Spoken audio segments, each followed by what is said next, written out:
Seorang siswa SMA di Kecamatan Dusun Selatan, Kabupaten Barito Selatan, Kalimantan Tengah menantang gurunya berkelahi di sekolah lantaran tidak terima ditegur untuk merapikan seragamnya.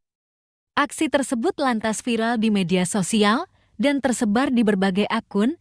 Dalam video berdurasi 37 detik itu, siswa SMA pria tersebut mengenakan seragam putih-putih menantang gurunya sendiri untuk berduel. Sambil mengepalkan tangan, siswa itu mengajak sang guru berkelahi di luar ruangan. Sang guru pun berusaha untuk tidak meladeni siswa tersebut dengan kata-katanya yang merendah.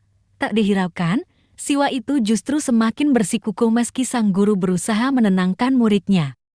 Tetapi siswa ini malah bereaksi dengan melepaskan atasan baju seragam sekolahnya.